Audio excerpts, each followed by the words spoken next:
Welcome to the Embodiment podcast. This show is for you if you see the body as more than a brain taxi. It's for people interested in coming home to the body as a holistic aspect of who we are and how we live.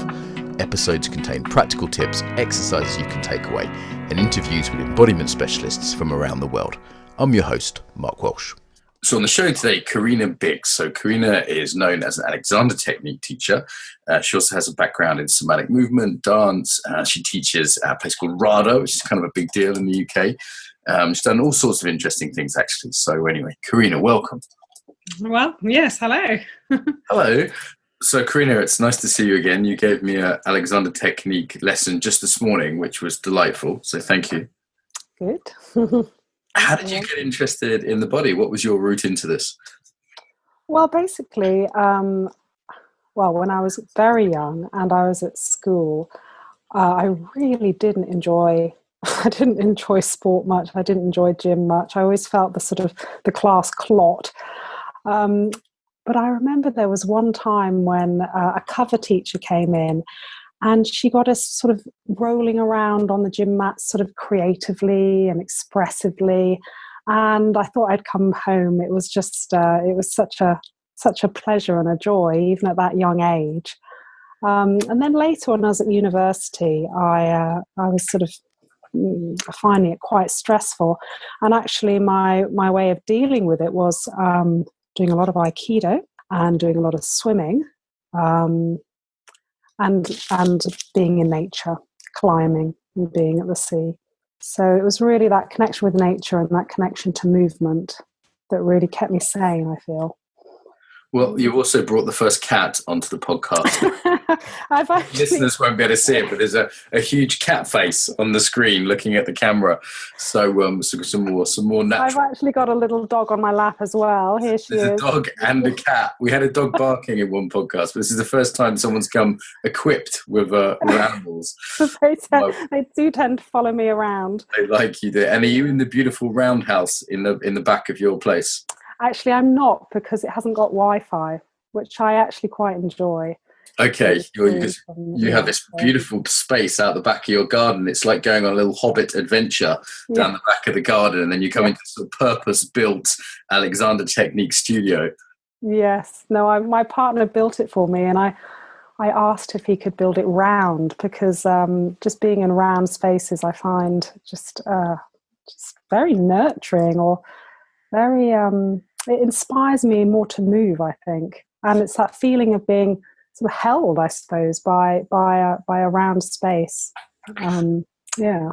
Well, why don't we roll with that before we get into the Alexander Technique then? This idea of kind of place influencing us. So kind of, I was just climbing Snowdon at the weekend, and I noticed how different it was doing embodied yoga principles techniques on a mountaintop. We just did a few for a laugh for Instagram, and then I was like, wow, this actually feels real different than doing them in a yoga studio, unsurprisingly perhaps. Yeah. And even such things as the shape of the room we're in really make quite a big difference to our embodiment. Is that something you agree with or want to add to? Absolutely.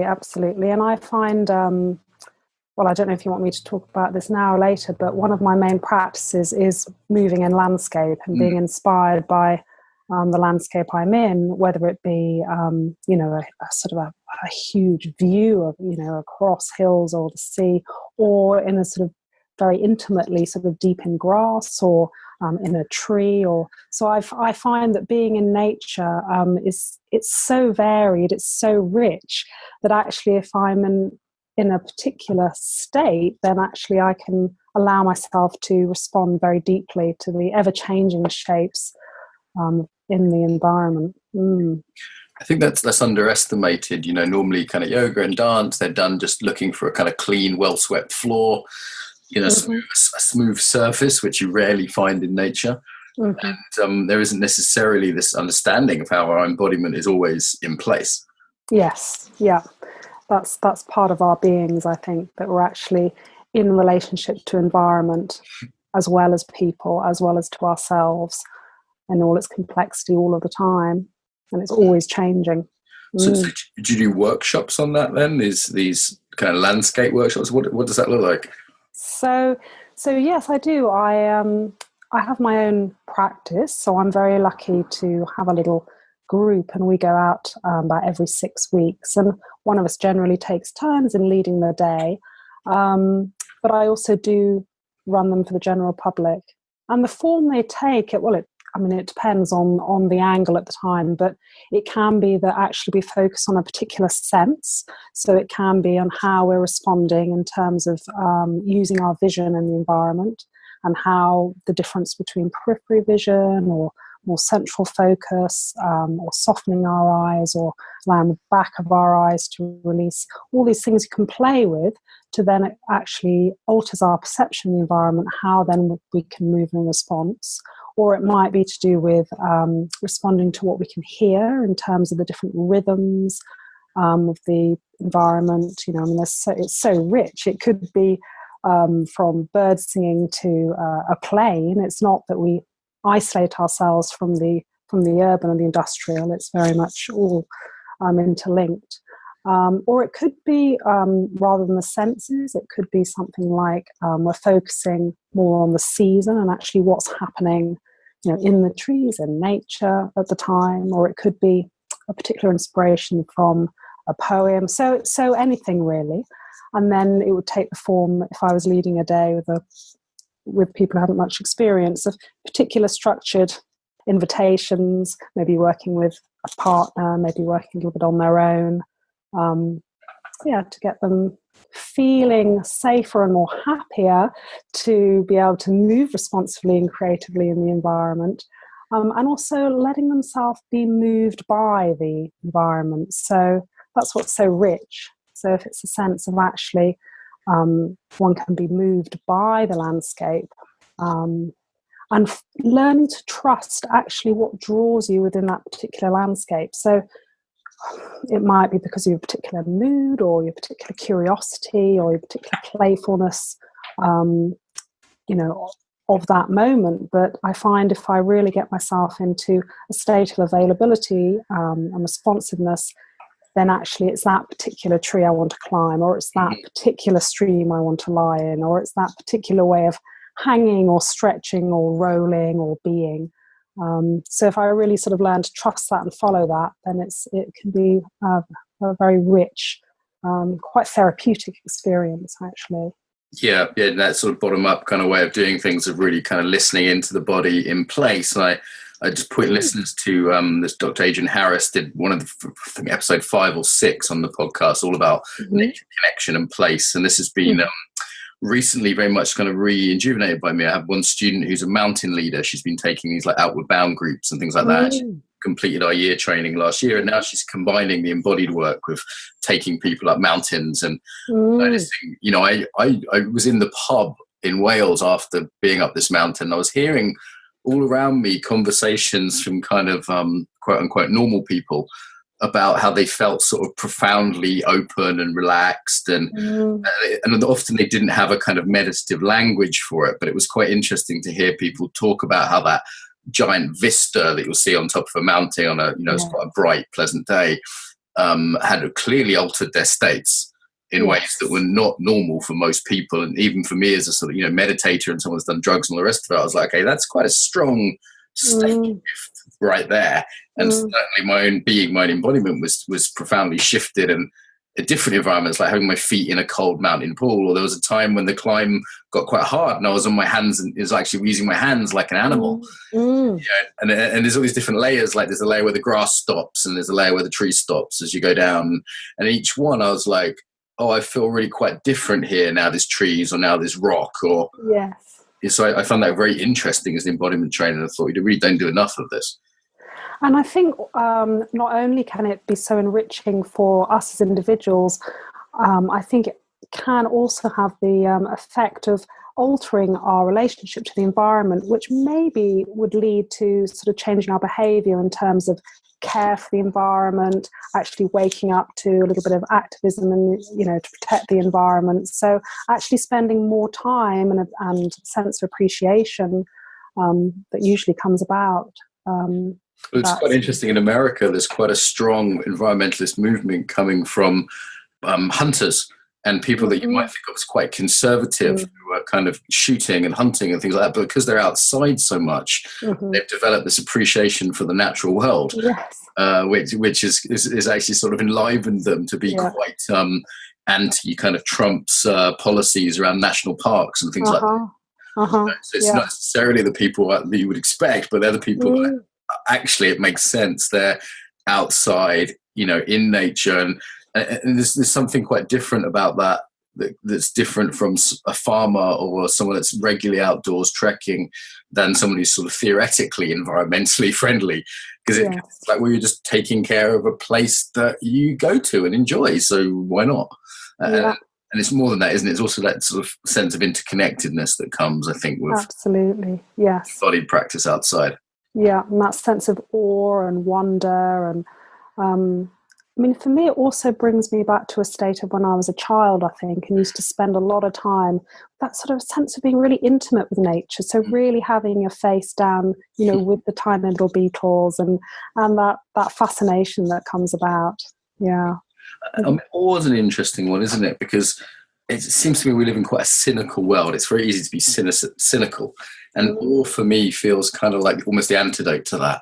It's something bigger than ourselves. It's not narcissistic. It's also an antidote to the narcissism of the world, which, myself included, it's very easy to get into, all the me focus, the I phone, it's the ego phone, There's something about nature, like this, particularly these big vistas or the Grand Canyon or the, top of Snowdon or whatever, that just wipes away any sense of me, myself and I being so important. And I think it reminds us of the cycle of life and death.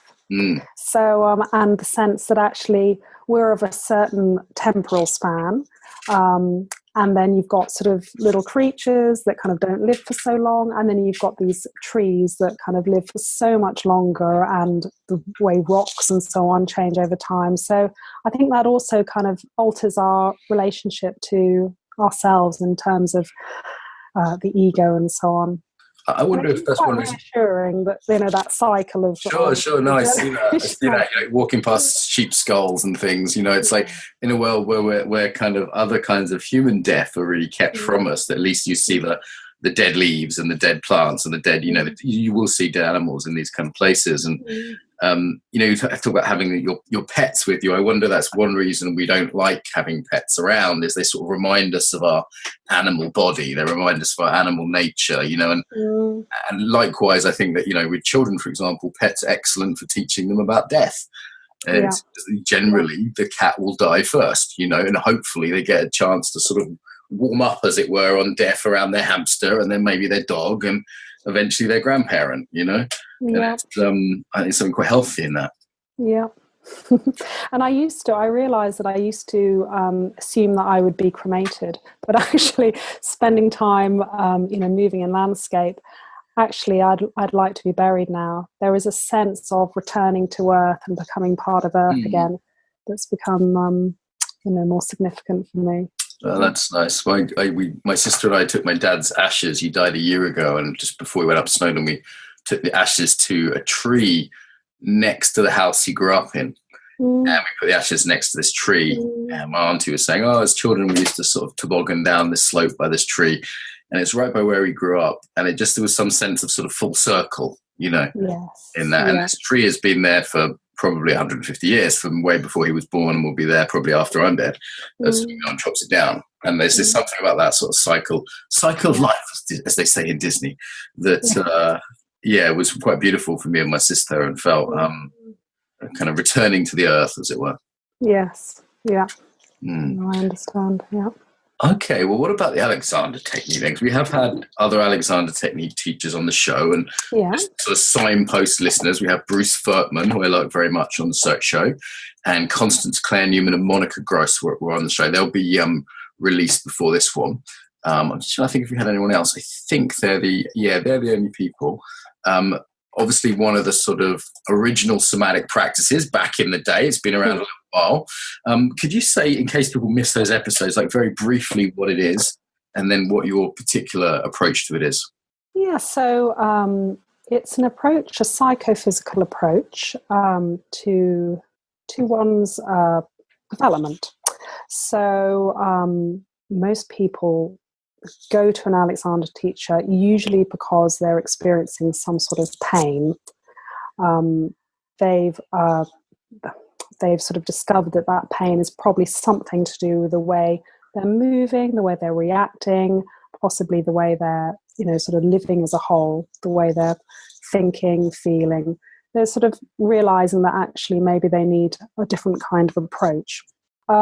It's approach that sort of primarily deals with our sort of psychophysical habits of the way we react to whatever we're doing. So it's very popular with, say, musicians or with dancers, with performers, also some sports people, but also people in the way they sort of they're dealing with their office work or just dealing with the sort of daily grinds of everyday life. So it's looking at really how we can change the way we're doing something. In a crude level, the way we're coordinating ourselves. As we progress, we can start to see how we're thinking and how we're sort of reacting on many different levels can then actually feed into our patterns of the way we behave. Okay, so people learning to self-observe kind of how they do things, yes, and strip out some of the tension from that, perhaps. Yep. In the lesson I had with you earlier, we were looking at how I started a workshop, and you had me standing. You did some very exquisite kind of gentle body work, first standing and then on a table. People who might hear body work, they might think kind of massage or rolfing or something, but this is really quite delicate kind of work. Mm-hmm. And it's almost like you're participating in my intentional structure. It's kind of how I felt it. This is very subtle. And then you had me kind of standing up and introducing my workshops or kind of doing the things that I would be doing in my workshop. And we were noticing sort of before and after differences, both subjectively, like, okay, I feel more grounded, but also, I've seen this again and again, Alexander, people's voices change, or the singing changes, or their writing changes, or the music sounds different. There's a objective impact you can kind of measure to some of these subtle changes. Yeah. So it really is trying to sort of get rid of the way that actually you're interfering usually with excessive tension, which usually causes some sort of constriction, and actually how you can actually redirect your attention and your intention and so on to bring about a better coordination and those feelings possibly of calm, of more time, of the possibility of a different choice, a different creative choice. And you were giving me cues around kind of where to put my imagination, where to put my attention, where to look, giving me cues around potential visualizations to use. I remember using a flashlight shining around the back of your mouth. Or I've worked with Mark before, who and he was like, imagine a cube that's expanding. He has these, or imagine there's something flowing this along the front of your legs and the back of your legs. And, there's some quite big maps of this in Alexander. And what were you doing in the body work then? So just as much for my own interest and for listeners as well, like what were you doing when you put those exquisite hands on my shoulder or my leg or the different parts of your work? Yeah. So what I'm looking for when I put my hands on is, first of all, I'm really listening through my hands. And what I'm listening for is a sense of density or a sense of tightening, a sense of constriction, a sense where there's a bit of a block.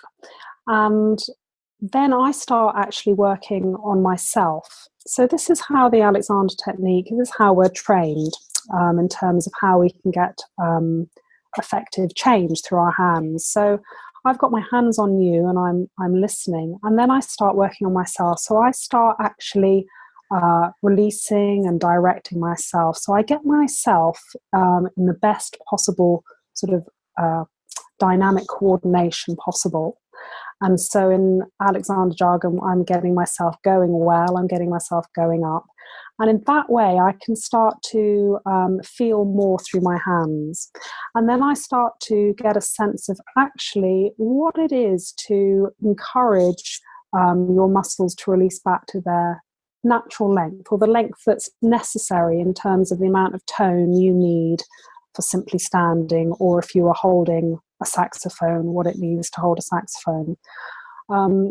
what I'm also coming back to is how you're supporting yourself in terms of a dynamic whole. So I'm really looking for that relationship of the head and the spine and how that's affecting your ribs, your breathing. I'm looking at how you're allowing the support of the ground to come up through your skeleton and so on. I'm encouraging those supportive reactions in you, those postural reactions, to be working as well as possible. So I'm doing that by working on parts of you. So with my hands on your shoulder, I'm encouraging the shoulder girdle to actually sort of lighten up off the rib cage, to actually not be pulled in or down, to enable more expansion, more release. And then I'm sort of returning to actually, is the head still free on the spine? Is the neck still freeing? Is the spine able to come more into its length? Is it allowed to be less compressed? Have you started tightening your legs? Maybe I need to move my hands to get you to... So it feels like to me like an ongoing, almost like a subtle dance when I'm working. So working with how your body's responding, and how I can be supporting you in your coordination, coming back to a sort of more healthy functioning state appropriate to what you're doing. And interesting for me in that was that actually you kind of using that kind of mirror function of changing yourself to kind of influence the person you're working with. Yes, yeah. That's the fundament of our training. So, I mean, our training is 3 years full time, and it's because we receive a lot of Alexander work ourselves. So our awareness becomes heightened, and our use, our coordination, the way we're able to change that. You see, our training, this particular school, because there are, like, it's one of these things that's sort of split and there's different camps. Is you referring to a particular lineage here? No, I would say, well, as far as I understand it, a teacher's use is primary. The way we use ourselves is primary in how then we're able to bring about effective change in another through the use of our hands. So most schools would have that. I would say most schools, in terms of those schools that come under the Society of Teachers of Alexander Technique, STAT, and the associated bodies in other countries. Yeah. Interesting. And I really felt like you were encouraging my body a lot, and you were literally encouraging me a lot. Like, good, yes. But it felt like a sort of subtle encouragement for the body to unwind. And you were kind of going into these kind of like fascial spirals through the arms, right into the back. And, kind of, so it wasn't like if you touched my arm, you were actually kind of working right through to how it connected as a sort of wing to the rest of my body, and the legs going right up to the middle of my chest. And a very subtle encouragement is kind of how it felt. And as someone that's done some somatic work, it was almost like you were suggesting that I do little things that I knew how to do, and you're like, "Well, you could do that," and then I do something. Very good. So it was quite a delight. It was almost like you were leading a tango and I was following. That's kind of how it felt. But I was sort of picking up the suggestions you were given in a way that was active without being like I was doing a lot. Does that make sense? It does. No, I'm glad to hear you experienced it like that. Because teachers' hands are simply a stimulus then for you to allow that change. If I was to do something a lot more manipulative, then I think your response would probably be more passive, and maybe there wouldn't be that deep embodied learning. So with an Alexander teacher, we're giving you the stimulus. So actually, your brain, your nervous system, can actually sort it out. It can say, oh, actually, yes, I can release the muscle back to its natural length. It's educational, isn't it? That's quite difficult. I had a really strong massage in Moscow a few weeks ago, and I had to sort of completely surrender to it. And the guy would just laugh if I screamed. And, it's not necessarily what I'd recommend, but actually it was quite delightful. I was kind of blissed out, and it put me right into my yin, which is quite hard to do. And I was blissed out by it, but I didn't learn anything. It was, I was being sort of done to, as it were, and there was a pleasurable outcome, in terms of things being clicked back in, or, this emotional outcome as well, actually. So it was very pleasant, but it wasn't like he was educating me. He was sort of doing to me. That's quite a different frame. And that's got its place, isn't it? That's completely got its place. I think it's significant that there was a large-scale trial into Alexander technique and lower back pain, and the Alexander technique was compared to people having massage and people having normal GP care. And they did show that the massage had some positive effect, but not when they followed people up a year later. So even though people had finished their Alexander sessions way before the year was up, after a year they still retained the benefits because they'd learned how to coordinate themselves in a more effective way, so they didn't cause their own back pain. That's quite different, isn't it, than sort of having to be dependent upon the person, having to go once a week. And it's sort of, I remember Mark, because I've had some lessons with there in Brighton as well. He used to say, look, this is, you're investing in learning something for the future that will stay with you. And I rather like that way of looking at it, because it's a bit of effort sometimes as well. Like, it's quite nice to lie there on the couch and get a massage. Yeah. But Alexander, there's awareness required and some sort of participation, and there's a bit of investment of energy as well as money in it. Yes, there is. And it's worth it. And it's worth it. So let's talk about the science some more, Korina. So you mentioned a study there. And, maybe you could bring us up to speed with some of these studies. Now, obviously, you're a bit of a biased reporter of this, but what is some of the evidence base on AT? Yeah, well, one of the sort of the main trials was this trial into Alexander technique and lower back pain. And it was a gold standard randomized clinical trial. And basically, it showed that on average, patients were suffering about 21 days of lower back pain. And after 24 Alexander sessions, they reported it went down to 3. And it was a really significant result. And it ended up on the front page of the British Medical Journal in 2008. And it's quite remarkable in its results. It also showed how people, their quality of life improved through it as well.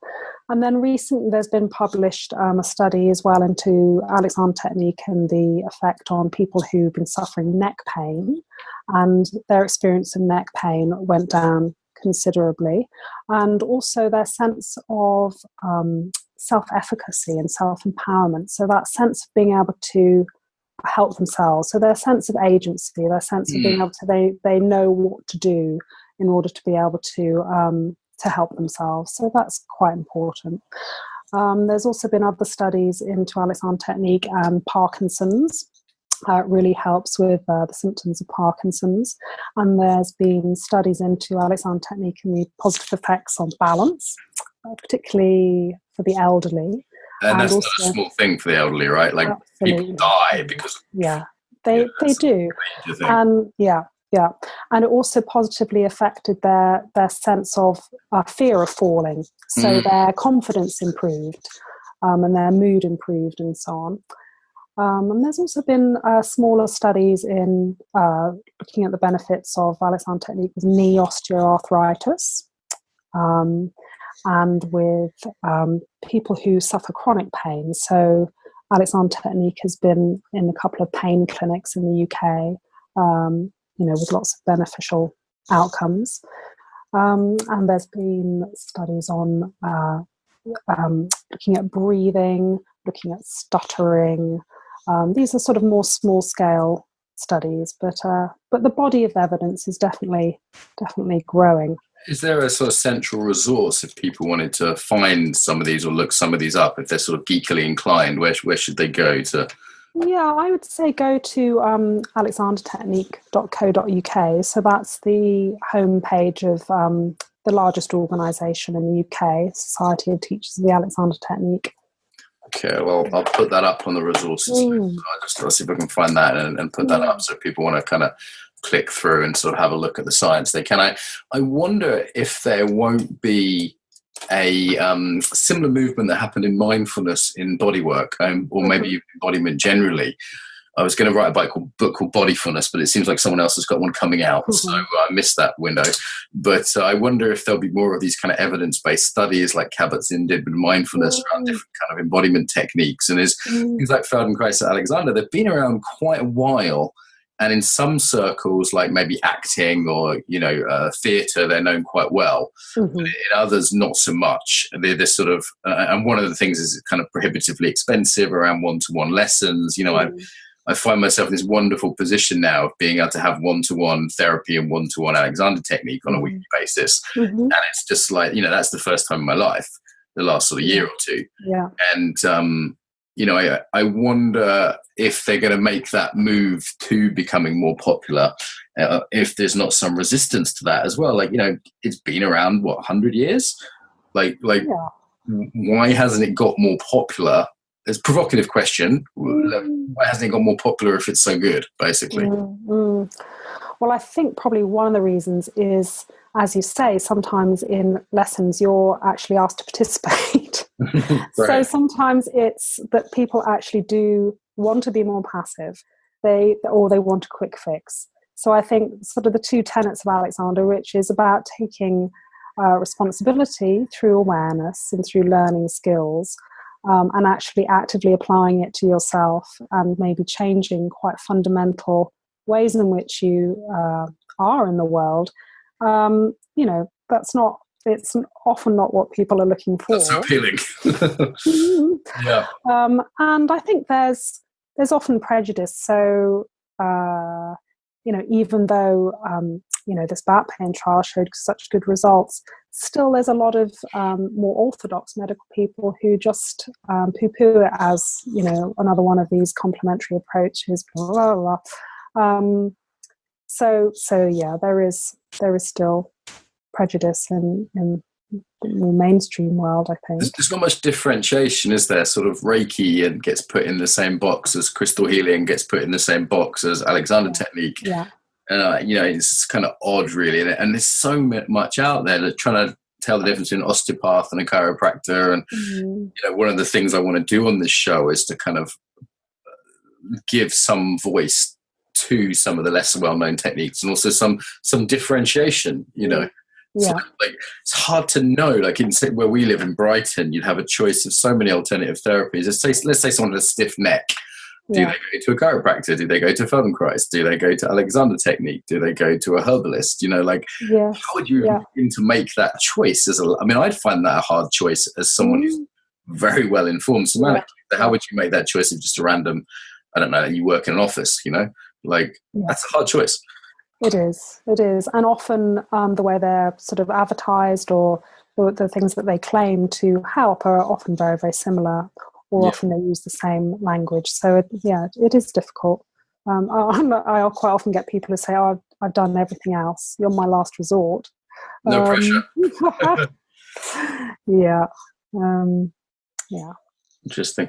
And you're also doing some work with touch and movement, aren't you? I know Rachel Blackman, who's been on the show, you work with her. She's, my kind of EFC co-trainer and good friend and colleague, and another 5 rhythms teacher. And you've all got very different skills, but as I understand that you're sort of involved in an ongoing kind of touch movement research project. Is that right? Yeah, that's right. Yes. And it also partly comes out of my, I've done some training and I did an MA in dance and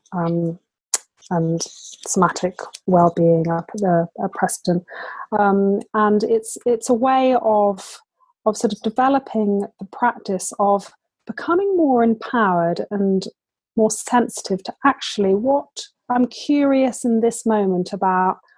If I ask these others to touch me in a particular way, how then I might respond.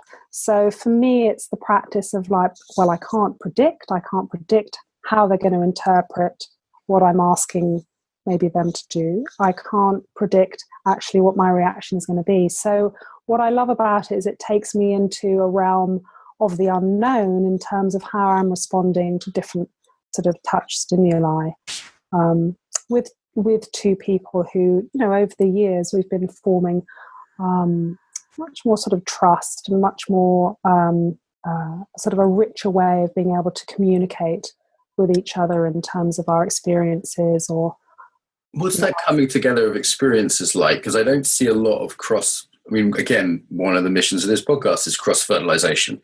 And so you've got Rachel, who's theatre trained, expert masseuse, doing a Feldenkrais training. Emma's a fire rhythms teacher, has all kinds of other background. You're an Alexander technique teacher. So you're actually all coming from quite different modalities in terms of somatic work. How does that work, that dialogue?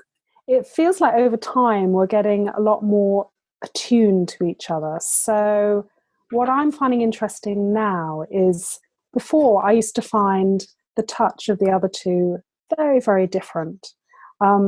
Now what seems to be happening is that when I close my eyes, sometimes I can't tell the difference so much. And I don't think it's anything that we've particularly sort of consciously focused on. But I think there's like it's a sense we're more in a sort of a field of communication and sensitization with each other's nervous systems. So actually there's a lot more flow and sort of creativity there. What was different for you? So again, I'm not asking you to criticize the other two, of course not, but what jumped out of you, of like, particularly in the sort of early days, maybe before you'd found that common language and that blending, what was like, whoa, that isn't an Alexander thing? Or does that make, it's like when I've done sparring with other martial arts, I find it really interesting because they do stuff that I'm just not expecting, and it feels different and strange, and it puts me out of my comfort zone. But I also find it's usually pretty educational for showing me what has become kind of normal to me. So I suppose that the touch that I'm used to is probably lighter and softer. So even though I've done a lot of contact improvisation, I've done a lot of Aikido, I've been in relationship to other people through touch in a non-light way. But I think for me at first, it was that sense of, a very different input to my nervous system. But I think for me, I get a bit fussy, I have to say. I don't know if this is an Alexander technique thing or just me, but through my training and experience, what I can sense through other people's hands when they're in contact with me is where they're tensing up in their own bodies, or where they're anxious, or where they're sort of trying to give me an experience, or they're trying to do something to me, whether it be that they're trying to give me a positive experience, but I can sense through their hands that effort, that trying. Whereas all I really want them to do is for them to come back to themselves and to actually keep checking in with themselves, that they're not tensing up as far as they can tell, that they haven't held their breath, that they're still in relationship to the support of the ground, that they're still in relationship to sort of the space around them. So in a way, that's what whatever they're doing with their hands, for me, that's the basis that then I find I feel I've then got space. I feel I can creatively respond to their touch. And so, how does that that makes sense. How does that kind of touch connoisseur wine tasting quality of sort of impact the rest of your life? Like, when your partner gives you a hug, or when, you just shake someone's hand at a business meeting or whatever, because I'm quite a connoisseur of sort of movement, or perhaps more touch. They touch to some degree, and like a waiter in a bad mood can really throw me off my dinner just by the way they hand me the menu. Like they hand me the menu in a sort of very direct, slightly aggressive or passive aggressive kind of way, and I can hear their breathing pattern. It's like they don't really want to be at work. Like I'm immediately just like, oh really? I'm trying to enjoy my food. Do you know what I mean? And it's a kind of pain in the arse. Like, I'm just giving that one example. How is it in the rest of your life?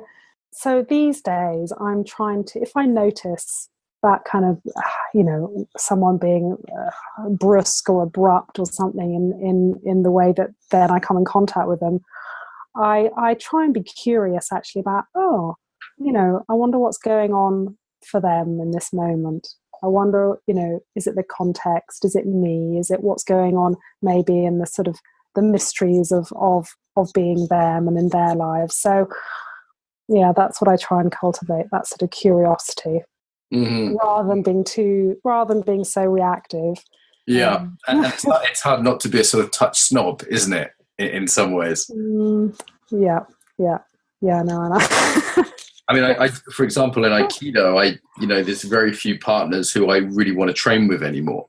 If I'm honest, I mean, I can train with anyone, but in terms of really enjoying it, it's got more and more refined who I enjoy practicing with, because and I think at a cruder level, I'm experiencing some of the things you talked about, like, they're trying to do this technique to me, and it's not really much fun, you know? Yeah. And I think it depends on how sort of resilient I'm feeling that day.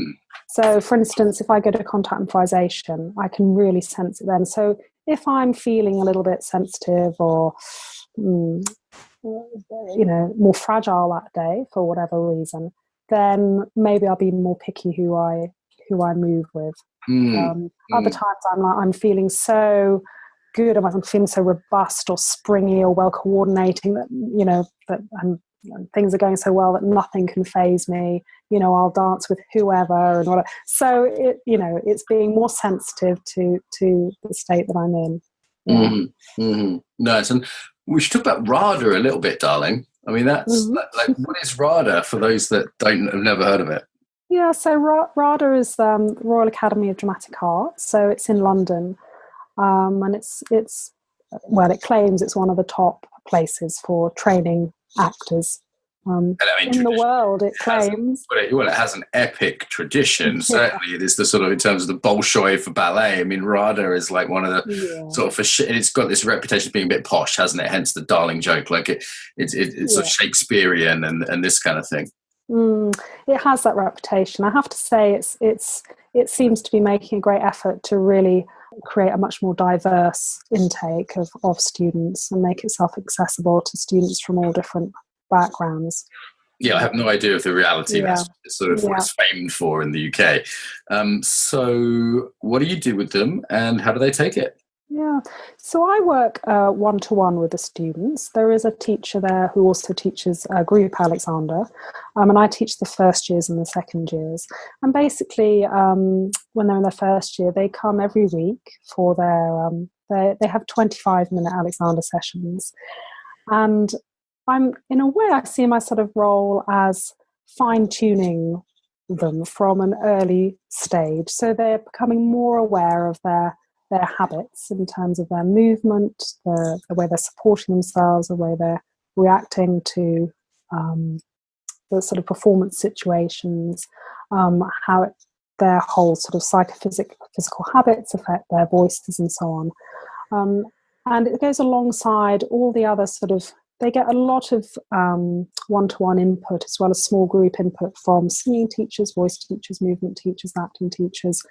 And so right from the start, it's really giving them that sort of sense of core ability to affect their coordination that then supports their learning in terms of their voices, their singing, their movement skills, their ability to take on characters and interpret text and so on. So, this might not be obvious to people listening, but I guess if someone's coming with a set of unconscious habits, they may or may not, let's just stick to acting for the moment, they may or may not be appropriate to another role. So, I have a certain set of Mark Walsh kind of embodied habits, and if I'm playing, Korina Biggs in the story of your life, then I need some of those I'm going to need to be really aware of to inhibit, as they say, Alexander. Exactly. So as I'm really not aware of, exactly, the skills to be able to let those habits go, at least temporarily, and then to be able to inhabit another character and the way that character moves and speaks and so on, but without then also restricting themselves vocally in terms of the movements. So, for instance, they may have to play a character who's very hunched or, very angry or something. So they need to be able to communicate that to the audience, but without restricting their own voice or without restricting their availability in terms of movement response and so on, and that sort of sense of presence on the stage. And actors get it. I mean, this is one of the sort of somatic areas I'm least trained in. So as I've been talking to Frankie and Rachel quite a bit, mutual friends of ours who are sort of trained actors, and it seems like it's fairly, in most acting training, is fairly body based. Yeah. The the students are I really love working with the acting students. They're very responsive. They're deeply in it all day, every day. Uh-huh. And they really, I think with Alexander, they really welcome that space to actually calm themselves down as well, because it's a highly pressured environment. Got it. Because it's an elite place, right? So there's like with any elite sports people or elite business people, there's always that pressure that comes with it. Yeah. Have you touched any famous skulls? Did you get to feel up Tom Hardy or anything like that? Just a personal fantasy of mine that we should know about. I haven't. I've been there about a year and a half now. So none of the in the future, me and you will sit on the couch, we're watching a movie, and you'll be like, I adjusted his posture. But a lad. Quite possibly, yeah. There's a lot of people that come through there, haven't they? So they have, yeah. Bit of fun. Yeah. Okay. What's kind of most interesting element of your work right now? You know, you've got this touch work, the one-to-one Alexander, the work with actors. Anything particularly, landscape work? Is anything particularly juicy, or are you more you like the diversity of it? Particularly juicy for me is what I've been working on the last few years, and I've actually been working on how to get the Alexander invitation and the creative movement response invitation out of studios and almost out of beautiful nature and into urban landscapes. So one of the things I've been enjoying in the last few years is developing audios for people. They're called it's a little project of mine called Soma in the City. And so what I've developed various ones with different angles, but I actually I have developed these recordings which are partly my voice, encouraging Alexander thoughts, and I put music to them and get them to go out into the urban landscape and start tuning more into their senses and creatively responding to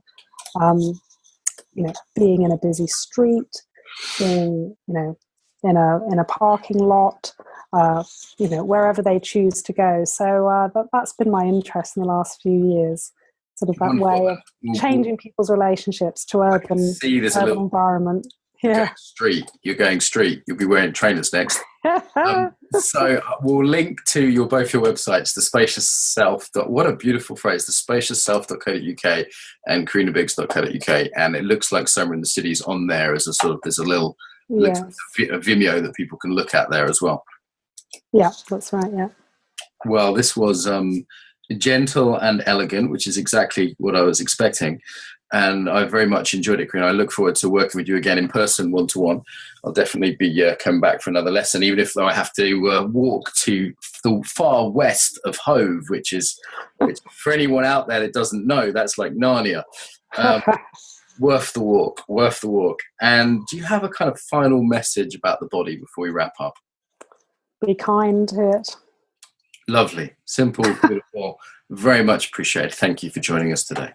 Oh, you're welcome. If you enjoyed this episode, subscribe to get more. If you'd like to help us build the Embodied Tribe, leave a review on iTunes or share this on your social media. If you're interested in training globally, sign up to receive the newsletter at embodiedfacilitator.com. Until next time, welcome home to the body.